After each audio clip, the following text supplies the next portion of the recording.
takes 2 seconds to win. Play forward, make the breaks, one comes always score. If it hurts, the game breaks, we'll get you know it up, put on more steam. Protect our kickers, our quarterback, our lead, our ball game. Ball, obstacles, block, cut, sides, 2 games after this win in. First sheet again, we're here for the first man. Can everybody keep it there for 6 minutes? Rocky Top will always be. Doesn't have to be perfect, ain't gonna be perfect. We go compete for 60 freaking minutes. All right, enjoy the opportunity, enjoy the environment, and then go play our butts off, play for one another, and have a hell of a lot of fun. Everybody got me? Yes, all right. Hey, it's us against the world, fellas. Yeah. It's us against the world, fellas. Don't nobody believe in us. Yeah. Don't nobody believe in us. We don't need nobody to believe in us. I believe in you. I believe in you. I know you a dog. I know you a dog. I know we some dogs, man. Hey, all this preparation we put in, all this been talking about. Hey, it's time to go release pain, man. It's time to go put it in real. Let's go. Tennessee on 2, 1, 2, Tennessee. Ball, Tennessee, ready. Ball, Tennessee, ready. Ball, Tennessee, ready.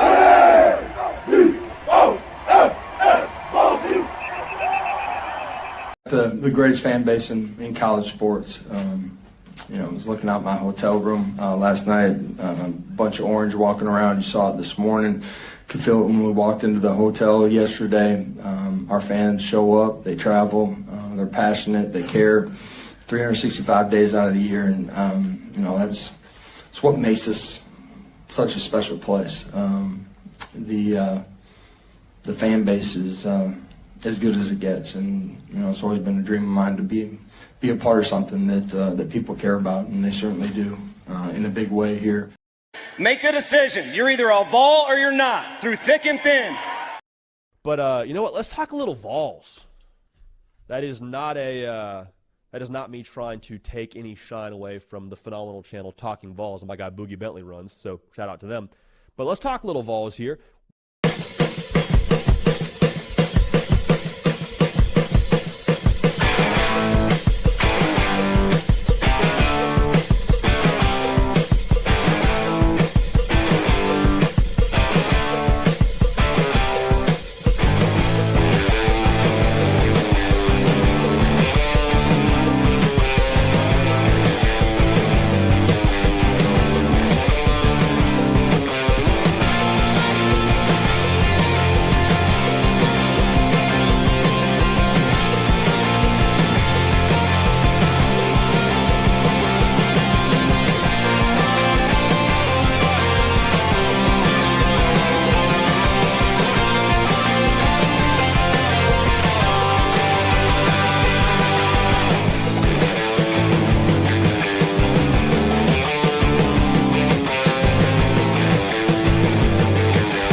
Welcome to the Talkin VAWLS Network. My name's Boogie Bentley. The boys are here. Coach Jay's in the house. Foul Ming is here. Dauber is here. I get it. A lot of you are going to come back and you're going to watch the rewatch. You're going to watch college football all afternoon, all evening. You're going to come back and watch the rewatch, and that is great. If you're watching the rewatch, smash the thumbs up. If you're watching live, also smash the thumbs up. Share out the link. Let somebody know we're doing the Talkin VAWLS post-game show back in Neyland Stadium, boys. Back in Neyland Stadium for the first home game of 2025, 21st straight sellout. I know a lot of people are upset. A lot of people want to complain about ticket prices. When you sell out 21 straight, you're going to keep seeing those ticket prices rise. But Tennessee goes out, takes care of business, 72-17. Jake Merklinger and Jack Van Dorselaer picking up their first touchdowns as Vols. How about Max Gilbert nailing his career long field goal of 53 yards? Josh Heupel's 32nd game at Tennessee, where they rushed for over 200 yards. 10th game with 600 yards of total offense or more. Also, you set the all-time scoring record, 72 points in a game, and I get it. A lot of people are going to say it's ETSU. Yep, It's ETSU, but you did what you were supposed to do. You got the dub, got out relatively healthy, played a ton of young guys. I counted 27 guys on defense that registered a tackle. You played all 3 quarterbacks, actually ended up playing 4 right there at the end. 13 players registered a catch. You got all the young running backs in there. Man, you did what you wanted to do. Coach Jay, opening thoughts on Tennessee's win over ETSU 72-17. Yeah, you're happy with it. I think we got out fairly healthy, which was the goal. I think we knew this was going to be a smoking, and we'll get into some stats. At times, they were sloppy today, and I think Coach, look, in a game like that, Coach is going to nitpick, right? That's what coaches do in games like this, is they nitpick. So I have no problem with Heupel nitpicking on that. Let's continue to get better. Speaking of the offense spreading it around, defense spread it around a lot of different tackles by a lot of different names. So I thought that was something of note. The one thing I don't like, and I didn't like against Syracuse, and I don't like this week either, I mean, and I know we're a little more banged up than we were last year, but like you said, Boogie, it is ETSU. It was Syracuse last week. They shouldn't have been putting up these kind of offensive numbers. I mean, even going back to as early as last year, UTEP, 0 points against us. Kent State, 0 points against us. Chattanooga, only 3 points against us. Like to see the defense stand tall and be a little nastier and bully these smaller, inferior schools just a little bit more. Dauber, opening thoughts on the win over ETSU. Yeah, I said Wednesday on the show. You want to be crisp and clean and come out of it, nobody banged up real bad. And I think that's what happened. You opened up, and Coach Jay alluded to getting so many people in the game. A lot of guys, first college snaps, their first snaps in Knoxville. I think all in all, you knew what you had to do, and that's what they did and took care of business. There's a point in the past where we were, struggling in games like this. And that's no longer the case. So I think you take all that with a grain of salt. And yeah, you look at the opponent. Oh, it's just ETSU. You got to play who's on your schedule. And I said that last week after Syracuse. They were a mid to low level ACC team, but that's who was on our schedule to open up with. Went to Atlanta, took care of them. Had a good day. I was a little worried that the weather might play a factor in the game today, but Joey looked good. Made good reads again. I think moving forward, I'm liking what I'm seeing. He's decisive, and he looks comfortable in this offense, given he was on campus for such a short amount of time. So, there are some things you can kind of nitpick on, and a coach is going to put everything under the magnifying glass, as Heupel did in the first half. But moving forward, you got a lot to build on. Yeah, just a couple quick thoughts early. First of all, it's good to be back in Neyland, right? Happy to see us like full stadium, even against ETSU. We showed up, showed out, like we always do. It's kind of hard to grade against ETSU, right? I mean, you see things flash at times, and then you're like, well, are we grading that against the opponent? Was that just well executed? But I thought quarterbacks came out early. Look, and I'm going to just bunch them together for sake of brevity here. They looked efficient, moved the ball well, other than one kind of errant throw there by Merck. But I don't know if that was miscommunication or just excitement, getting in the game there. That was a little bit much. The running backs look good. They had a lot of patience. I like their vision. A lot of those guys, even the young ones, came up to the line and didn't rush. It didn't just plow into the hole. They stopped, took their reads right, read their alignments. I thought depth, right? Like, we're going to hammer this home all day because we look good early. We should look good early. We should look good for 60 minutes. That's not the issue. We got it done, guys. Let's not get carried away. But, like, you can see where it's starting to play into it as the game trails on. Once we start trying to rotate, and it's not as big a deal right now, but next week it's going to be, because these same guys, I know you're thinking, well, this is ETSU. We got a lot of those young guys in there. And to Coach's point, I think 28 players. I just glanced roughly, but I think 28 players registered to tackle. So that was nice to see. But I'm just curious going forward how we're going to hold up. I mean, some of these 1s and 2s, they're getting almost too many reps. Like in today's game, we got in, got out as best we could. We still had to play them more than you probably wanted to, but I'm just curious. Weeks 4, 5, 6, 7, like can these guys hold up? I know that's a lot on the defensive side, but that's just some things I've noticed. Just quick notes. I thought the wide receivers flashed at times, looked good at times, but then we're still getting some drops. We're getting some silly drops that don't need to happen. But we'll get into the meat and potatoes as we go along. But I just wanted to really think about, like, look at this from the big picture, not just today, because, you know, the opponent and all that, but can we carry this 60 minutes going forward against SEC type opponents?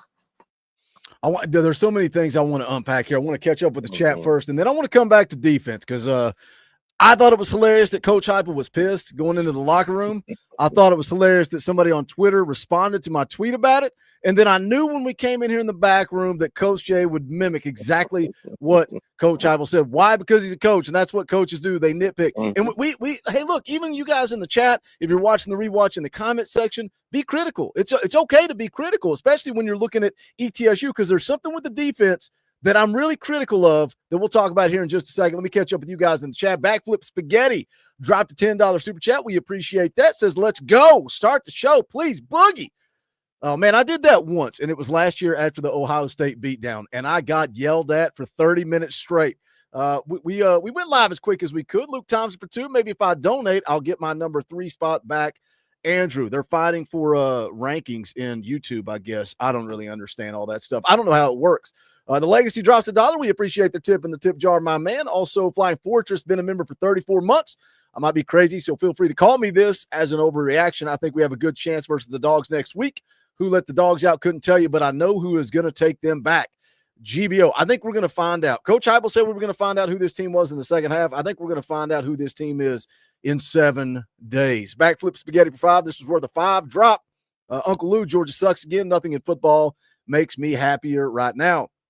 Tennessee Tonto for 5. Did we really even learn anything? Luck Lorda. Yeah, I know I'm with Fowl. I'm like, it was ETSU. I can spin this however I want to spin it. Either we suck or we're going to win a natty. You can take it however you want. You got to look at it from 1,000 feet, right? You got to look, trying to project forward and see if you can, come up with anything. The bottom line is we did what we were supposed to do, right? So we just moved on and we go play Georgia on Saturday and see what we're really made of. Peyton Bowles for 5. Tennessee will beat Georgia and Florida this year. I think ETSU is better than Austin P, and we are better than UCF. So you mean USF? So if they can hang with them, we can. Todd Landers for 5. Appreciate you, Todd. Victory money. They look good, especially the freshmen in the second half. GBO. Thank you all for the super chats. If you don't have the money to give, or you don't want to give, or you don't want to donate, that's great. Hit the thumbs up. That's quick, free, and easy, and we would appreciate it. Let's talk about Coach Hype, because I thought it was hilarious. You go into the locker room at halftime, it's 48-7. The only score they got was off of Sam Pendleton's snap. Joey turns around, tries to scoop it up and make a play. He knows better. You got to fall on that. He knows that. He's been told that, and we're going to move forward. But you gifted them 7 points. You gifted them 7 points. Tennessee's defense had dominated ETSU. In the first quarter, at one point, I look up, ETSU has 7 yards and 0 first downs. When did their first down came like a few minutes into the second quarter. Tennessee was dominant. Now, as a coach, you can be dominant, not give up yards. Your linebacker might be out of position. Your safety may not be doing what he's supposed to do. Your defensive tackle could be doing something wrong. So as a coach, you may be pissed, even though you didn't give up a yard. You didn't give him any points. But what pissed me off was Josh Heupel was so irate. He was so mad. We come out after halftime, right? And I'm like, all right, is he pulling all the starters? What's going on? He's talking about a Tennessee played sloppy. We come out to start the third. ETSU marches right down the field. It was their longest scoring drive of the day. I don't remember how many plays, how many yards it was, but starters are in the game. Boo Carter's in the game. Arian Carter's in the game. Jeremiah T-Lander is in the game, and ETSU goes right down the field. I'm scrolling down here trying to find that. I want to see how many plays it was because I'm just curious. Halftime, they come back out. They go 8 plays, 51 yards, and they kick a field goal. It's 48-10. Tennessee. Coach, just give us the coaching perspective of why Josh Heupel was mad about the sloppiness. And you said you thought it was sloppy too. Yeah, I did think it was a little bit sloppy, but like once again, let me just give this a little public service announcement once again first. This is true coach nitpicking, right? It just is. It's nitpicking. But when you're in that position, what are you going to do? Go slap them on the butt at halftime and say, hey, you guys are the greatest thing since sliced bread? No, let's fix what we did wrong and let's continue to get better, because guess what? These little inches that we were wrong on are miles when we play Georgia, are miles when we play teams in the SEC. So we got to keep getting better at those inches that are out there on the field. I know Carl touched on it online. It's like Arian Carter got even better against the run since last week and this week. I thought he was elite at filling gaps, popping through pressure. His triangle reads were elite against the run. The wheel route, he got a little bit behind it, but there were 2 reroutes in this game that he completely whiffed on. Did not like that at all. We got to get better at that. He's going to have to deal with Delp on come next week. So we got to keep getting better there. We found one in Ty Redmond. We just did, guys. We got another one, and I think we already knew we had one in Hood, right? And he just continues to keep proving that. So it's going to get really scary here in a couple weeks, or however long it is till Ricky Gibson and the DBs are in. I get giggly just talking about it, full strength, because they are going to be really, really, really dangerous. But with that said, I still like them to be a little tighter in coverage in the middle 15 of that field. A little loose there. Some bad throws hurt him at times, and I'll try to leave some. One other thing before I pass it on to the rest of the guys about D. I thought Boo Carter played flat today. And when I say flat, I don't mean without energy. I mean his angles. I thought his tackling angles were flat and not at a good angle today.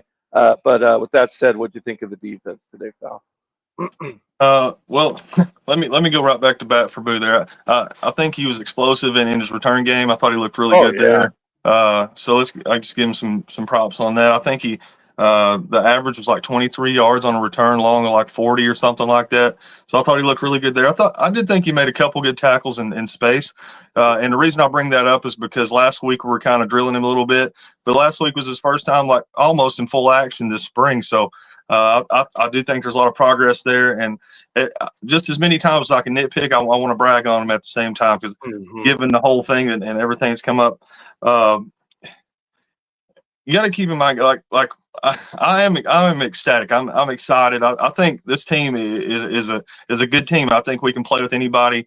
We're getting into the nuts and bolts here a little bit, and I know that kind of can come off as negative, and that's not the point.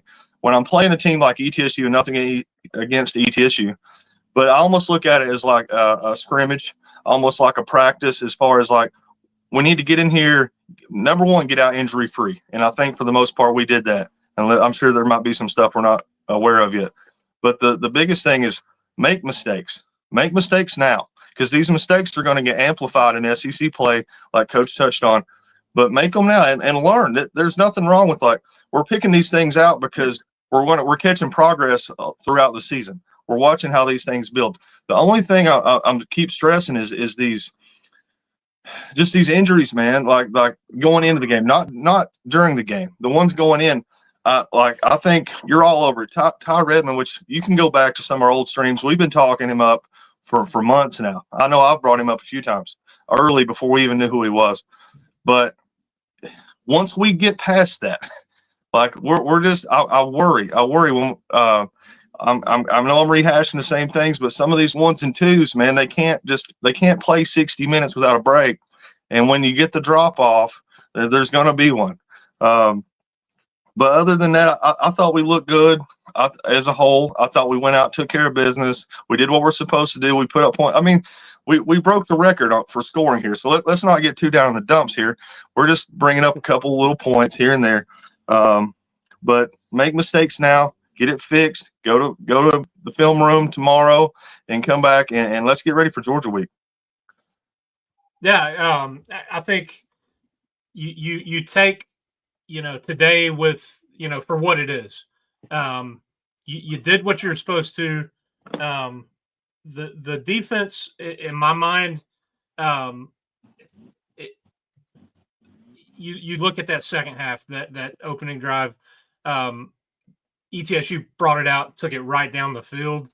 To me, that was really the one kind of glaring, not miscue, but just where they just didn't really seem to have it. Otherwise, the secondary, given what we entered the game with, guys that are out, I think we've got that next man up mentality, and both of you touched on Redmond and Hood. I think those guys are holding their own. It's going to be a tougher task next week. Another guy we kind of took to task last week was Spillman, and I think he played really good today. He was right in the mix. Agreed. Stuff in the holes. But the defensive line, to me, I thought they didn't get enough press. I know ETSU was running a lot of quick stuff, and it didn't. The game didn't really dictate. He wasn't dropping back and throwing these mid to long range passes. So it was 3 steps and trying to get the ball out. But next week you're going to have to see a lot more pressure from the defensive front moving forward. To me, that's one of the big things I think you can look at and has to happen.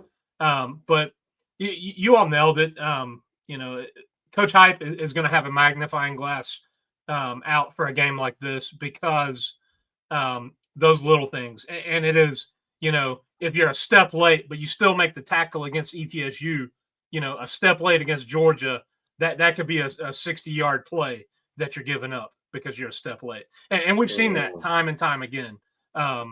But that's why, like Joey's the fumble, the bad. The snap was on Sam. It was a bad snap. Yeah. Joey's got to fall. That can get you beat. That can get you beat against Georgia. No big deal against ETSU. You gave 7 free points against Georgia. That's the difference in a ball game right there. Same line of thought. And just real quick, let's shout out Mike Matthews, kind of having a little bit of a breakout too. Last week you kind of seen Staley have his breakout kind of moments where he's really flashing, and then Mike went up and got it today. And shout out to Aguilar, man, putting it up. Give you guys a chance. For years, or for the last couple seasons, we've asked for that. Give your guy a chance. He put the ball up, man, and let him go get it. So shout out Mike on that one. What y'all think about that throw? What y'all think about that throw? Hold on. Let me first address this. Let me address the chat because somebody said they were hoping that Joey Aguilar would throw a pick today, so they could see how he would respond. Let me tell you something. That kid don't respond. It's the old Butch Jones phrase, snap and clear. That kid moves right on to the next play. He ain't going to be phased if he throws an interception. Let's not wish our quarterback to throw an interception. Thoughts on that throw, though, Coach? I'd have to, let me just preface it. I'd have to watch it again. I watched it once, and then I got a phone call that was a little depressing, but that's a side note. Maybe I was wrong. Like I said, I only watched it in real time, but I think 2 things to me is what I noticed. Number one, I think Mike Matthews defined himself as their clear number 1 wide receiver today. He was a dude, and we need him to be, right? He showed he can be that 5-star all-everything wide receiver. The throw, is it just me, or did he just miss his guy and Mike went up there and snatched it? I think it was supposed to go to Travis Smith. And Mike Yeah, I thought Matthews he is a pretty missed good guy. Travis Smith. I thought he missed the throw completely, and Mike just made him right. But That's what I'm I'd saying. have You to just got to watch put it it up again. there. It's like let a guy have Yeah, a chance, you know. yeah. But The only other thing I was going to say is real quick. Only 4 drops today. Like you can get better, but that is progress that we haven't seen in like I don't know how many games. Like that really was encouraging for me. Go ahead, Doc. Sorry, Doc. to me, I was going to say that play. What stuck out to me was you saw Joey kept his eyes downfield, used his legs to extend the play, kind of roll out, get outside the pocket, and was directing downfield. You saw him pointing. So that's I think good signs from your quarterback right there. That he's a gamer, man. He is looking to work the ball down the field. And I noticed that last week. He goes through his progression. He makes his reads, but he's decisive. And I think we've seen quarterbacks who, find success under Heupel. That's what they do. They're decisive and accurate, and they make good reads. And Joey's done that for 2 weeks now. Let me hit this super chat because it applies to the situation. Nicholas for 5 says, just now got on. I'm really nitpicking. That's what we're doing too, Nicholas, and that's okay. Nitpicking is perfectly okay to do, especially after an ETSU game where you dominate. But I didn't like to throw to Matthews because I could have seen the SEC defenders making a play on it. And that's the whole conversation, Nicholas. That's the whole conversation. Appreciate the super chat. Stephen Parker 2 says GBO beat Georgia. And then Memphis Perry drops a 50. We got to play the clip. Money isn't everything. It's the only thing. And everyone has a price for the $1 million man.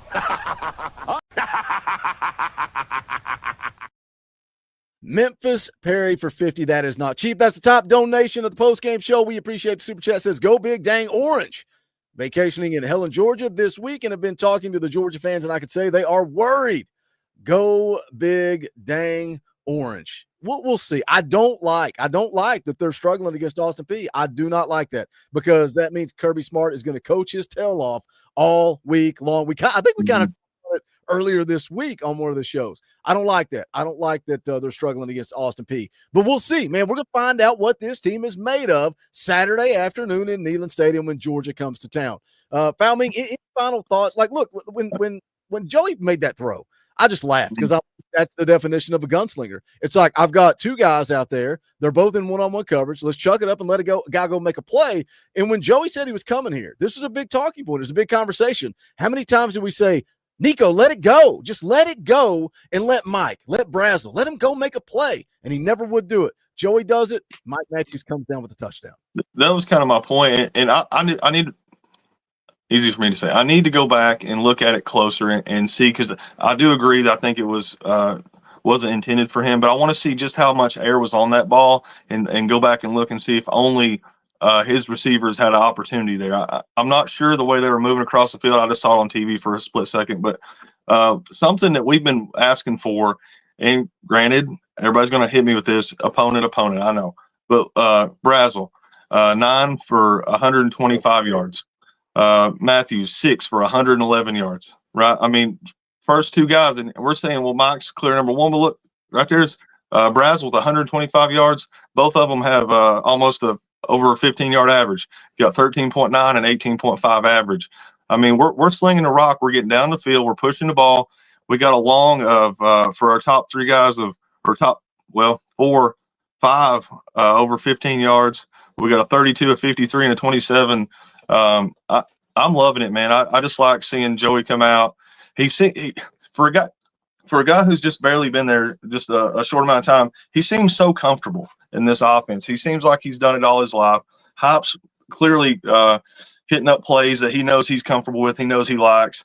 I'm really excited. I know we kind of come in a little bit, cracking down on these guys, but that's just because how much potential we think they have. These guys are extremely talented. Some of these young guys are extremely talented, and now we're getting to see, with just a little bit of patience, a little bit of time in the system, these guys are starting to flash. So can we be consistent?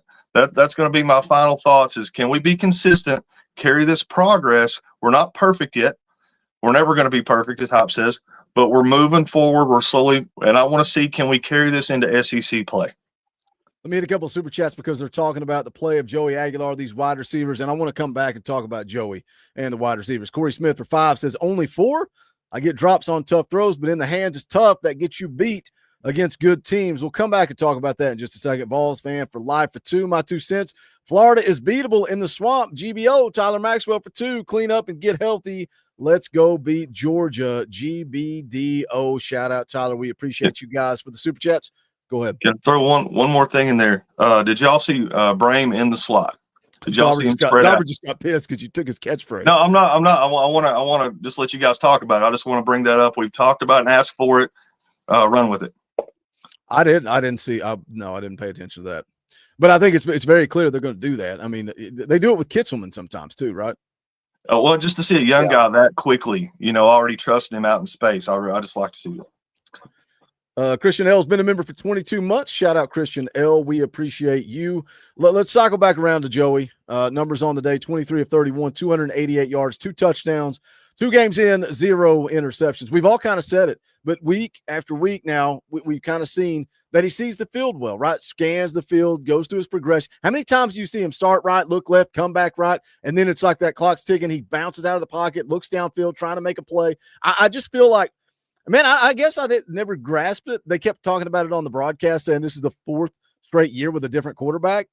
That in itself is impressive, right? You've averaged 10 wins a year the last 3 years, 4th different quarterback. I think that in and of itself is impressive. Obviously, the mistake with the fumble, but I liked how, I can't remember what the numbers were. Like, he was spreading the ball around, right? He had hit Kitzelman, Matthews, Staley, like everybody was getting involved. Deshaun Bishop should have been involved, but he had a drop there where he was wide open. These are the drops that I've got 5 notes here in the first half. I didn't count the drops after they pulled Joey. First quarter, you had a high throw to Braylon Staley in the end zone. It went through his hands. Was it hot? Yes. Was it high? Yes. Did it go through his hands? Yes. Yeah. Big, wide open out of the backfield, wide open. And that's something else I like about Joey. He checks down to the running back a lot.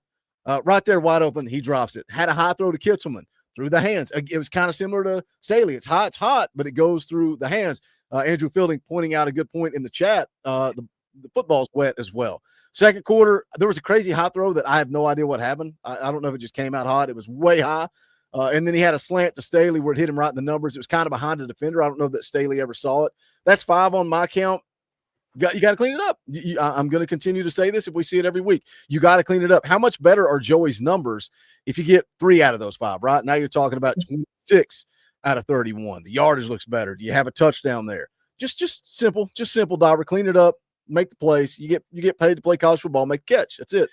Yeah, I mean, at the end of the day, a good team, you've got to play your best and limit your mistakes. So everything is a little bit more intense when you step into conference play week in and week out. You're going to get your best shot when you go on the road anywhere when you start playing conference ball. And then, I mean, obviously next week is huge. We're going to find out a lot about this team, kind of a lot about Joey, a lot about the defense and the questions we have. Foul talking about guys playing a lot of snaps. And I think, yeah, you don't necessarily want to see that, but I think it's almost a necessity because of how banged up we are in some positions. It's kind of, you're trying to, it's almost like a starting 5 in basketball. You're trying to find that group that clicks, and you want the right combination of guys out there to get it done. So I like that you've got a lot of guys run and some experience. I like that we're in Knoxville next week. I think that's a big point that I think is going to help this team. And I know we can nitpick and talk about Heupel and his woes on the road, particularly it seems one time a year there's something that creeps up. But you know, I think all in all, a game like today is good to handle it and take care of business. You know, you could be in a dogfight like Florida is or Clemson is. You could look sloppy like Texas did. So I mean, it's one of those things. You gotta, yes, you look at the opponent and who it was, but at the end of the day, yeah, there's things to clean up. There's things that you want to improve.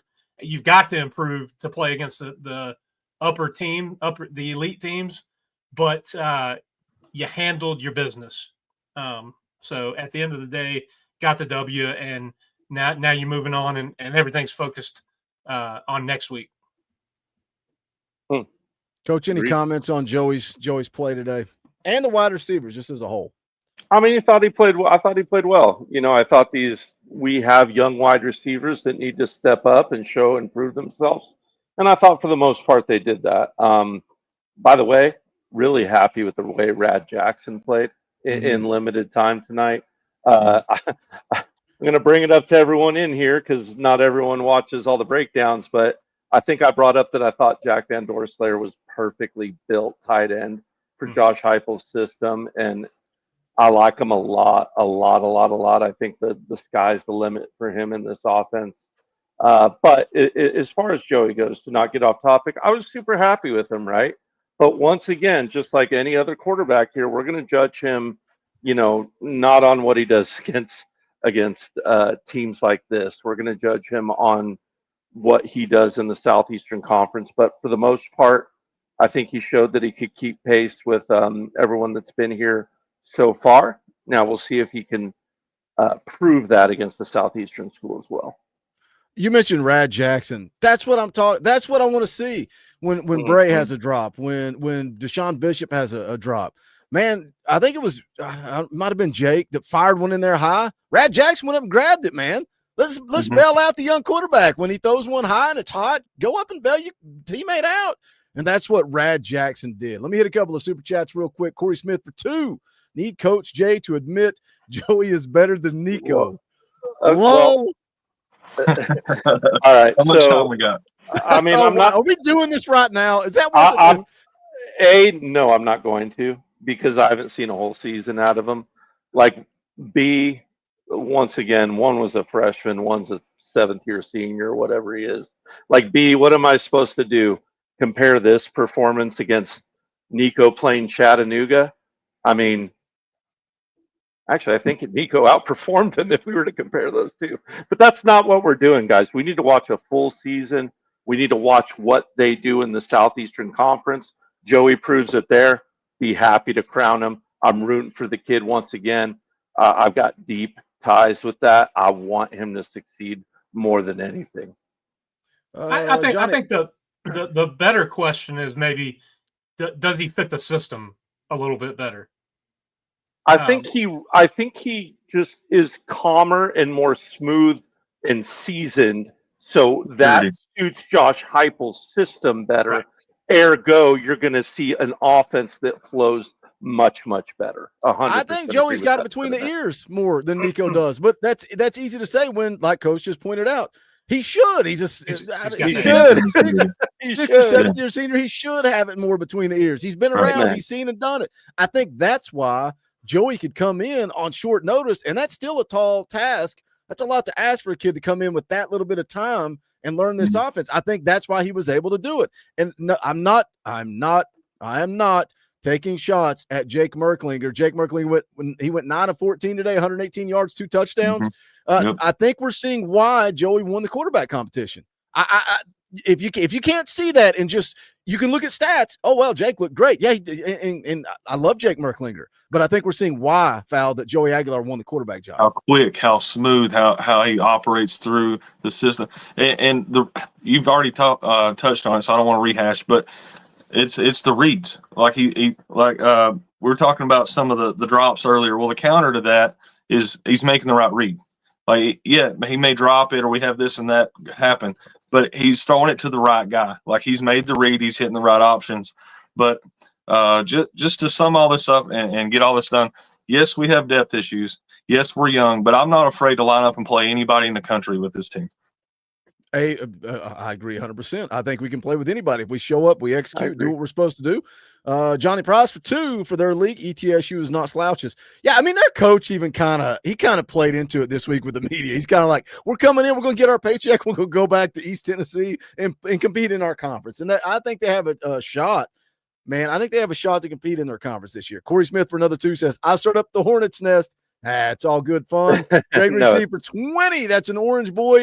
He says, Boogie, play that Georgia clip. He doesn't want to hear Rocky Top. He wants to hear this if I can find it. I don't believe there are good people that pull for Georgia. I think they're all terrible, ugly, disgusting human beings. I think it's just that no, there are no good Georgia fans, Eric. There are none. Absolutely zero good Georgia fans. Look, we got almost 450 people watching live right now. I know everybody has their eyes on the college football scoreboard around the country right now. Florida is leading 16-15 over USF. USF has the ball, 1st and 10 at their own 24. They got 2 minutes and 7 seconds. Can Coach Golish put one on Sunbelt Billy? I hope so. The Clemson Tigers struggling with Troy. They're up 20-16 with 10 minutes and 31 seconds to play in that game. Do us a favor, smash the thumbs up, share out the link, let people know we're watching or you're watching live. This is the place to be for the post-game show. You want to show us a little love? One thing you can do is join the channel. There's a join button down there. It's $1. We're on a membership drive, and I've not seen one new member. Sometimes the members of the channel say, fine, we'll do it, Boogie, and they gift memberships. You get to come hang out on the tailgate show. You do get to do that, but also the fan call-in members-only stream that's going to be tomorrow night, 7 p.m. Eastern time. You guys get to drive the show, but also you get custom Talkin VAWLS emojis, man. It's a way to keep the light bill paid around here. We would greatly appreciate it. You can also grab some Talkin VAWLS merch. You can go to bonfire.com/store/Talkin VAWLS. We've got all kinds of fun designs, parody designs, rivalry shirts. You can see that right there. It says, I hate the whole state of Alabama. We've got golf polos, quarter zips, windbreakers, coffee mugs, whatever you want. We've got offensive shirts, Buck Fama, FUGA. We got clean shirts, beat Georgia, beat Florida. We got one that says we're Kentucky's daddy because we are. That merchandise, again, bonfire.com/store/Talkin VAWLS. There's also a link in the description below for that. I'm going to share this selfishly because I'm going to close this real soon. Most of you guys know our house got damaged, rainwater, flood water. My office got hit. My daughter's bedroom, living room got destroyed. You can see right there, pictures on the screen. It was a mess, and we're looking at about $15,000 worth of damage, and Foul Mink says volunteers volunteer, so I'm going to set up a GoFundMe. That link is in the description below as well. Any and all support is appreciated. I'm going to say this. The person asked to be anonymous, so I saw their name, but it's anonymous on the website. Somebody gave $1,000 last night. $1,000. You know who you are, and I'm grateful to you, and I appreciate your support. My wife, Awesome. man, got a little choked up by that and just said thank you. So you know who you are. We are grateful to you. We still have a long way to go, but every single one of you guys that have donated, it means the world, and we appreciate it. I expect nothing, but thank you to those that have donated. Again, that link is in the description below. They're gifting Talkin VAWLS memberships. We're on that rally. Corey Smith gifted one. We appreciate you, Corey.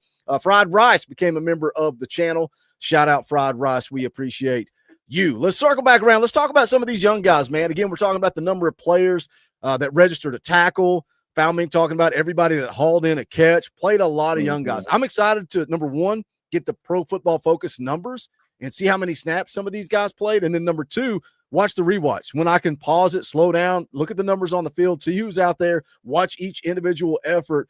Dauber, let's kick it off with you. Give me a young guy. Just let's just start the conversation. Give me one young guy that you were like, man, that kid's a freshman and he's ready to go.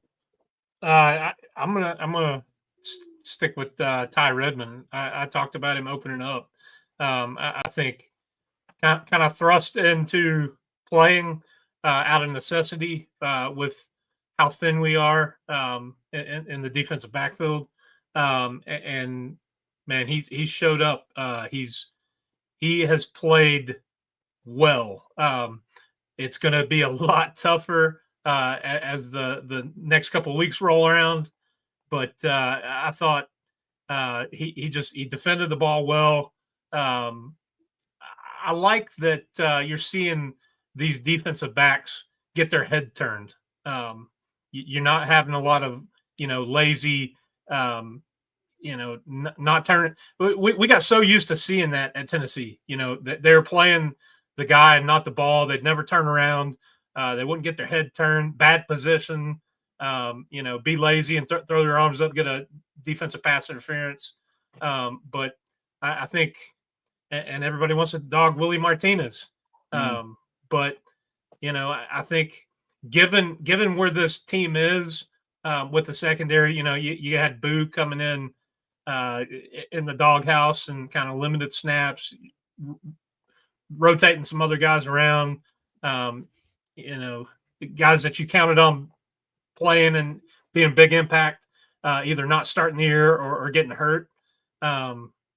So I think Redmond has stepped up in a big way to start this season.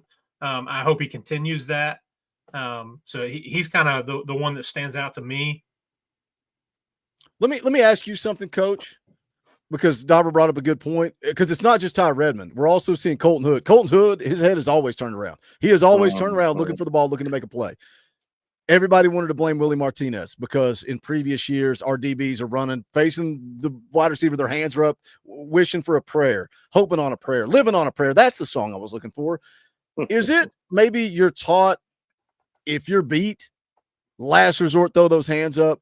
Whereas now these DBs, Ty Redmond, Colton Hood, they're not beat, man. They're in blanket coverage. Now I can look to make a play on the ball. Am I onto something with that? And maybe our DBs are good enough that now they're in position to turn their head and look for the football. 1,000,000%. I thought you saw that starting to stick its head out last year. And I think we talked about it a bit last year too. So yeah, 1,000,000%. I think it's a big part of it. They're not 10 steps behind. I mean, go back to 21, 22. These DBs were getting beat twice till Sunday. You know what I mean? So yeah, Boogie, I think it has everything to do with it. And I think everyone's just got a little bit of a long memory and they don't want to forgive old Willie Martinez for a play a long, long time ago against Florida. And I'll tell you what, that play broke my heart too when it happened. I lost a lot of money on it. So I didn't want to forgive him either. But I think Coach has shown that he's not a bad DB coach. And I think he's proved his mettle a little bit. And maybe, just maybe, we can give him a little bit of a head nod and say, hey, you're doing a good job there, back there, Coach Martinez. How about this right now? Alex Golish, South Florida, 1st and 10 at the Gators 20. Gators 20. All they need is a field goal, man. Run that football up the middle. Let's kill this clock. Let's kick a field goal and let's go home. Foul Ming, who's a young guy that stood out to you? I'm last. I'm a little rapid fire throw some guys at you here. You're not last. Me and Coach haven't even gone yet. I thought Coach just went. Okay. I get to go twice. You want to go last? I'm special, okay? We're good. Foul's going last now. Go ahead, Coach. Tell me a young guy that stood out to you. I know I said Jaden Harmon last game. I liked him again, but I'm going to go die on the edge. I thought he was nice today. I was really, really impressed with him. And I know a lot of people were really high on him out of high school. That kid is going to be a football player for the University of Tennessee. Mark my words. Dude, he looks huge to me. When he checked in, somebody went down hurt. He checked in pretty. Was it when Don Bailey got shaken up? I can't remember. So I thought it was a starter went down, and Marion Dye came in. Man, he looked the part when he came in. I'm gonna cheat here. I'm gonna cheat because at one point I'm like, man, Justin Baker looks good. He looks good, and you look statistically, didn't look that good. 11 carries, 37 yards, 3.4 per carry. But I thought he looked good. Dwan Morris is gonna be a dude. 9 carries, 48 yards, a touchdown, 5.3 per carry. I think they have trust in him. I think they have confidence in him. You saw him get some run last week against Syracuse. I think Dwan Morris, and I remember when they signed him and everybody started the 3-star U stuff that they like to do. I can't remember if it was AP or if it was Hubs. Probably AP. Went to bat for that kid saying this coaching staff really likes Morris. They really like him. People started watching this tape. People started to buy in. I think Morris and Baker could both be really good young running backs for Tennessee. And one little quick thing on that too, Boogie. Neither one of them got cute. Neither one of them did the freshman thing, tried to dance, did too much, spit out a fumble. Both of them got north when you needed to, tucked the ball and ran hard and didn't try to, set the world on fire when there was no match. Patience, man. There were so many times where they were just chilling behind their blockers, waiting. Sometimes they gained some extra yards, sometimes they didn't. But that's man, for a freshman to be out there, be that patient. I loved it out of both of them. I'm high on both of those guys. All right, Fowl, the floor is yours. You got to clean up the mess. What do you got? All right. Well, low hanging fruit, Rad Jackson, right? Three receptions, 36 yards. 35 yards and average 11.7 yards a catch. So we're averaging a first down as a freshman. I love to see that. Charles House. I thought Charles House had made some plays today. As a young guy, came in, showed he could play and makes a difference on this defense. And Nathan Robinson, we've talked about him for 2 weeks in a row. I know that's a sophomore, but young guy getting some run. I thought he had a good day. And the guy I really want to brag on and kind of gets – you always lose offensive linemen in the shuffle a little bit because you kind of see them as a unit. I can't brag enough on Jesse Perry, man. He just comes in, does his job, took a job, won't let it go. And what's the biggest thing you can say about a lineman all it's almost like a DB, but like a lineman all game long? You don't hear his name. He just came in, did his job, thought was efficient. All pretty much all game long. We can always go back and maybe find some plays here and there, but I just really want to brag on that dude. I don't think he gets talked about enough for the job from spring to now, the job he's done. What's the update with the Florida game? I know I see they're on the 1 yard line, and Florida just called a timeout, 1 or 2 yard line. There's 18 seconds. South. Timeouts left. I'm a little behind everyone. I usually am out here in California unless the game's closer to me. But I'm showing 7 seconds. I'm showing 18, so I'm definitely behind you, pal. I'm just on ESPN. And they got it on the 4 on my TV anyway. So 3 seconds, 2 yard line. So I just wonder if South Florida has any timeouts. Can they afford to run it? They do have one that I'm looking at anyway. South Florida timeout. What do you guys they're do? going to run it down and call timeout. What do you guys do? You move it to the middle of the field, take a knee and kick the field goal, or do you run it right up the gut and try to punch it in? You got 3 seconds left now. You got 3 seconds. You kick a field goal and walk out there with the end. You have to pray you don't get blocked. What down is it? It's third down. But 3 seconds. Okay, I don't see what you guys see. I'm not listening. I see 7 seconds and 3rd and goal from the 2. You picked up field is it goal. 4th down? What down is it? I don't even know what play. Third down. See, mine shows 3rd down with 7 seconds left. All right, I should have just turned the game on. Let's just end a post game show and just ignore the chat and let's watch this Florida game go down. How about that? Okay, sounds good. Yep. Are they in the middle of the timeout right now? Yeah. Hey, let me tell you boys something. I try to focus on the post game show. Some people that used to be on this channel did the whole post game show like this. Because they're watching football games. I'm trying to be dialed in and do a post-game show and interact with you guys. But you guys have been talking about this Florida game the entire night, so we're gonna take it in. Good. The field goal is good. Down goes Florida. How much is that? Did the clock run out? Ball game, dude. Dundee. This has got to be the end. And all of a sudden, I'm not crazy. Blackway's the most amazing quarterback on earth. He's so special. Even though his QBR was like 12% below Sellers and Nico and Arch for that matter. His QBR was just bad. I just am not a believer in him. So let's look at and maybe he'll grow up. He's young. Let's look at Florida's schedule now, right? So they won 55-0 last week against the Cupcake. They just got dropped by South Florida. They got number 3 LSU, number 5 Miami, number 7 Texas. So we're going to go ahead and assume they're going to be 1-4, right? There's no way they're beating LSU, Miami on the road, and then you got Texas at home. They could beat Texas. Texas is pretty bad. You got their schedule up? Well, I've hit 2 out of 3 so far, Coach. 2 out of 3. That's what I'm at. One of these days, I'm going to teach you guys how to Google. How to Google on a live stream. It bugs me that I only get 3 picks, Val. I wanted the 5 picks. I could have been on right now had I had it. Screwed you, dude. Did you see what happened in that game? We are so they off.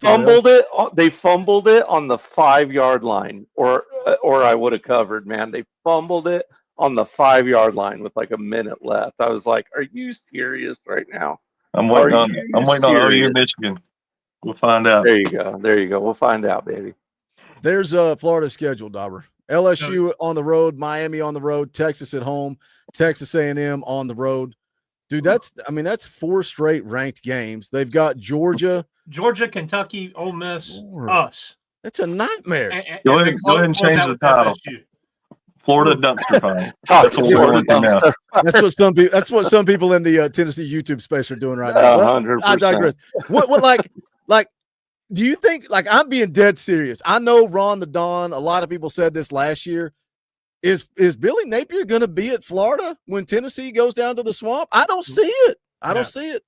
And if he is, that locker room's lost. That locker room's lost. And again, just looking at it, lost to LSU, you're 1-2. Lost to Miami, you're 1-3. I'm calling a loss to Texas. You're 1-4. You're 1-4 going to play Texas A&M on the road. Good luck. Good luck. What if you're 1-5 right now? Do you fire a 1-5 Billy Napier? Yep.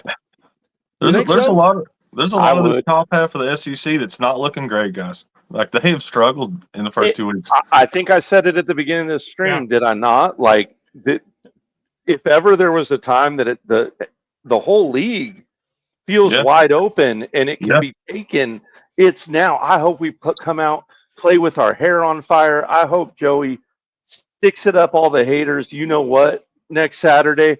I mean, gosh dang it, guys. I'm telling you, I just, in my bones, I want it so bad. I know sometimes people get the twist, but I want it.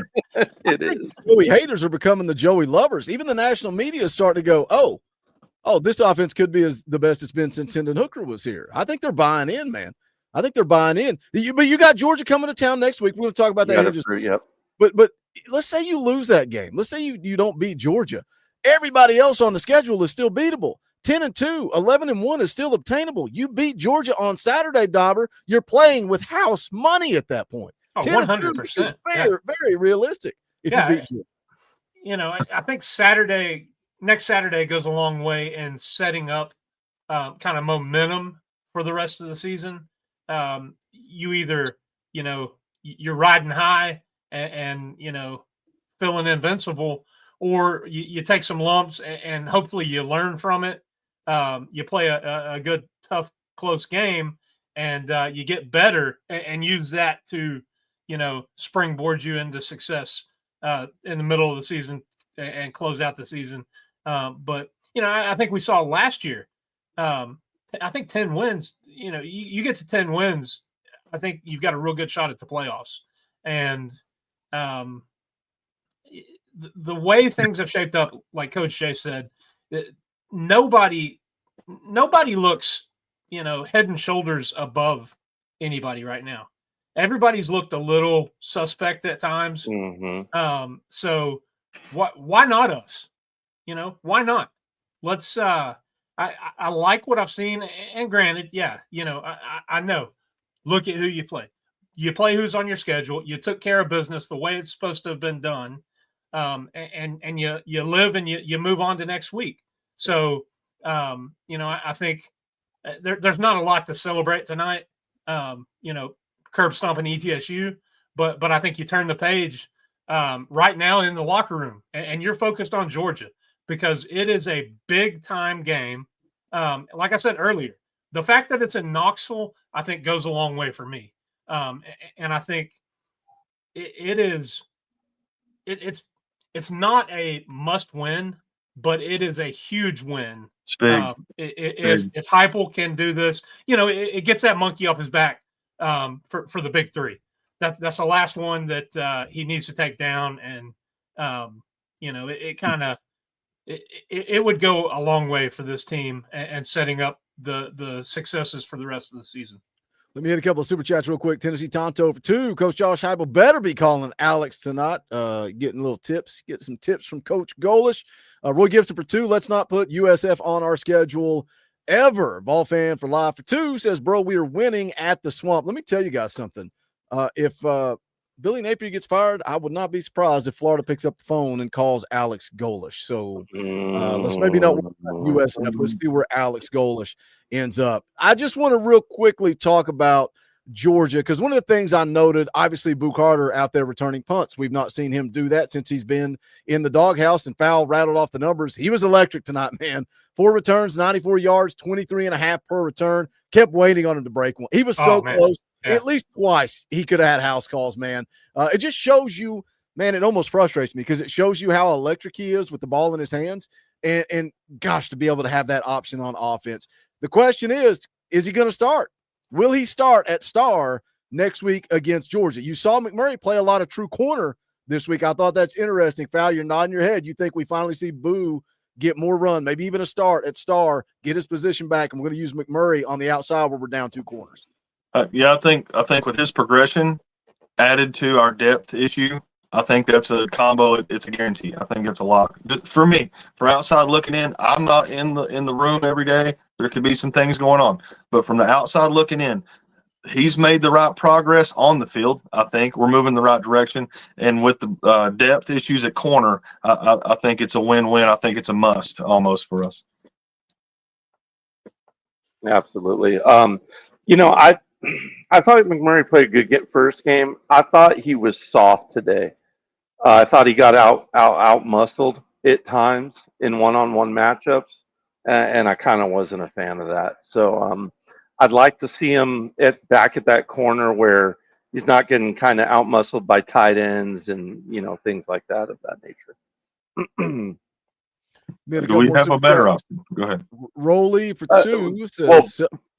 Boo inside. Sorry, I think Boo inside the star and Murray at the corner. Right, that's what I'm saying. We have any better option. Yeah. I guess we were agreeing just in different ways. Yeah. Rolling for 2 says, celebrate the Florida loss. Yeah, I'm looking for Gandalf. I'll have to jump in the Discord for the Patreon Dynasty and say hello to Gandalf and see how he's. We may not see him for a few weeks. Yeah, let's see how he's hanging in there. Corey Smith for 5. Seems like everyone is overlooking the Oklahoma game. They look good this year. That's the one. Maybe. We'll see.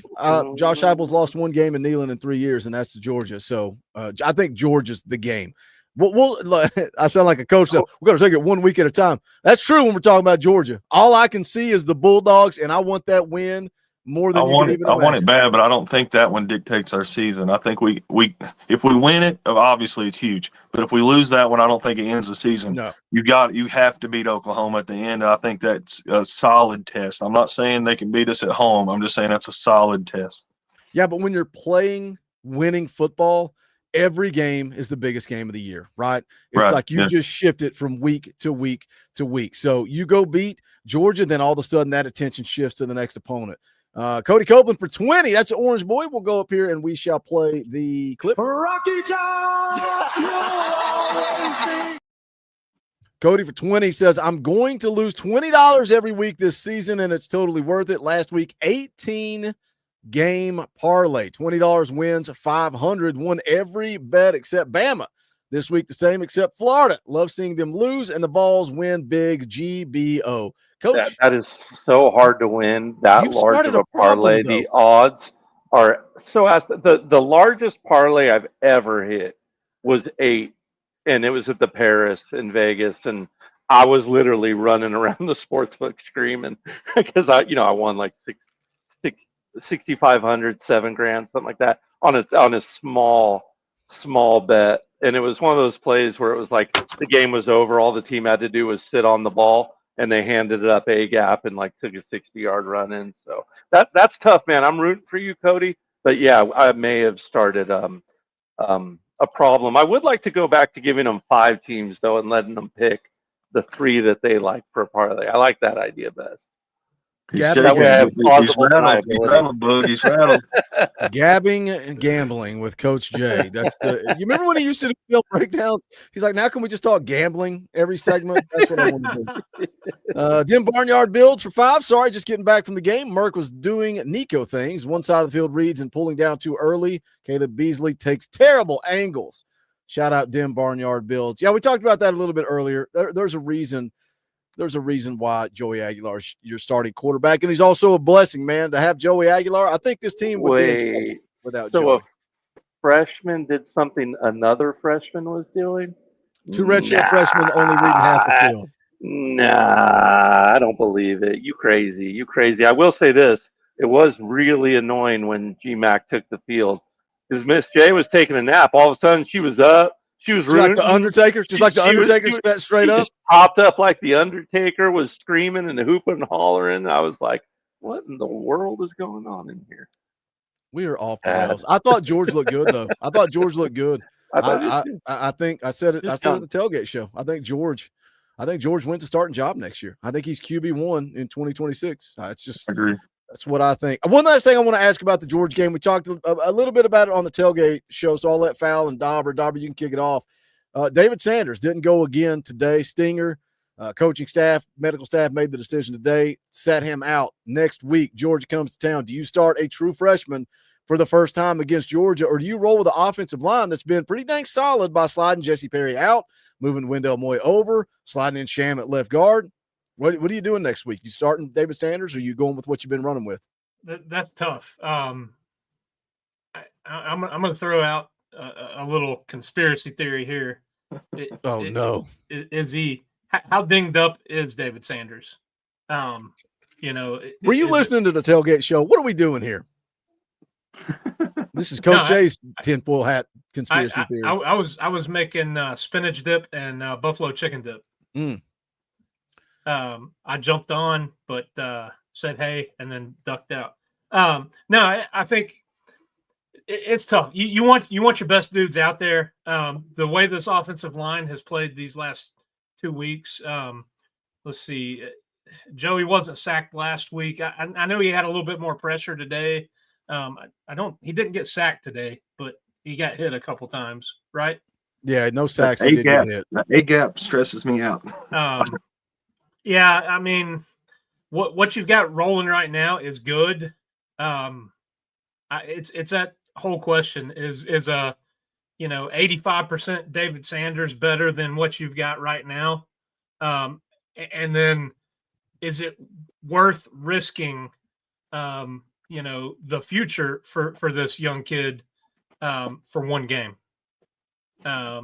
If it is worse than just a stinger, if it is something a little bit more serious, and hype is shrouding it in mystery, then I'm sure we'll not know anything until warm-ups next week. But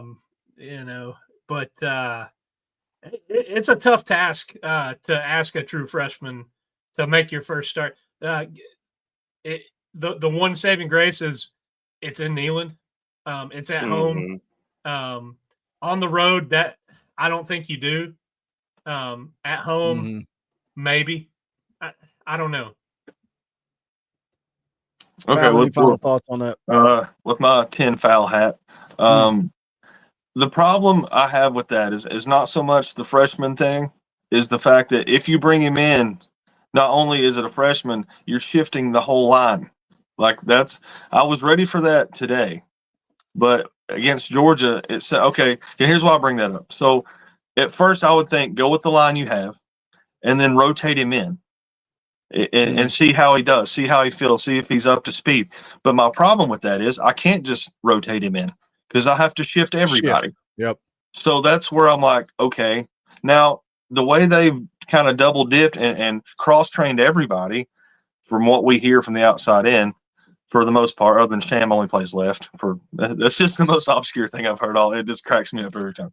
As much as they move guys, and he's like, no, I don't get I'm it. left. I don't That's get it. it. I don't know. I play left, coach. Anyway, but how do you manage that? So can we just would you just rotate him and Perry? Or do you rotate him in, shift Perry down? But now we're taking a guy who's played well, but he's still in his early reps. Do you move him?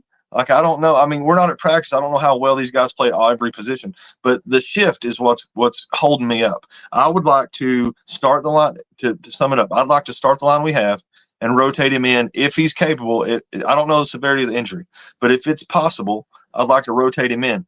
But I don't know how that shift works. Would we just rotate those two? Would we rotate that side of the line? I don't know that answer. Yeah, I think it goes back to what Coach said in the tailgate show. It's a lot of it is this coaching staff knows if David Sanders is ready for Georgia because he Right. goes up against elite offensive or defensive linemen every single day in practice, so they know they're going to make that call. Then Barnyard Builds, been a member for 28 months, says GMAC throws a pretty ball. Wait, in her defense? Oh, in Miss J's defense. I'm like, what's he talking about? Don't give her any fuel to her fire. I mean, Can we speed up that release, Coach? Can we speed up that release? It's such a tall, long release. But isn't that normal for a freshman, though? That's normal for a freshman. Yeah, that's what I'm saying. But can we speed that up? Everyone breathe. I know it's getting old on this channel, but everyone breathe. Hendon Hooker was not a good quarterback his first 2-3 years of football. I think he's going to be give the young. outstanding. Yeah, I think he's going to be great. I'm just saying. Yeah, I think his whole system of throwing, not only in between the ears, but his mechanics, everything, the whole system can get a little quicker. Foul, I do agree. Because he's so good. I just want to see it a little quicker. Absolutely. All right, we're gonna call it a night. We appreciate you guys tuning in. Next week is Georgia week. We're gonna kick it off tomorrow night, 7 p.m. Eastern time. Fan call in, members only stream, only the members. You got to have a power T beside your name. If you don't, fix it. Hit the join button down below. You can join the channel. It's $1. It's $1 a month. You can join those fan call in, members only streams. I'm going to get up bright and early in the morning and do the day after video, kind of recap the game, sleep on it, talk about it a little bit. Again, members only at 7 p.m. Eastern time. Monday morning, 9 a.m., Eric Kane will be in the house. We're going to be talking about this matchup with Tennessee and Georgia. Kaner always does his homework. He's going to bring it on Monday morning. Tuesday night, we play EA Sports College Football. Wednesday night, 7 p.m. Eastern time, Talkin VAWLS Live. Friday morning, me, Coach Foul, me are going to get you geared up. That Friday is going to be a big one. 24 hours ahead of kickoff. Join us right here on the Talkin VAWLS Network. If you dig what we do, subscribe. Tell a friend, man. Tell somebody about the Talkin VAWLS Network. It is truly for the fans, by the fans. It's duplicated. It's imitated, but ain't nobody going to bring what we bring on this channel. So we appreciate you guys. We love you guys. For Coach A, for Foul Ming, for Dauber, my name's Boogie Bentley. This is the Talkin VAWLS Network. Go Big Orange.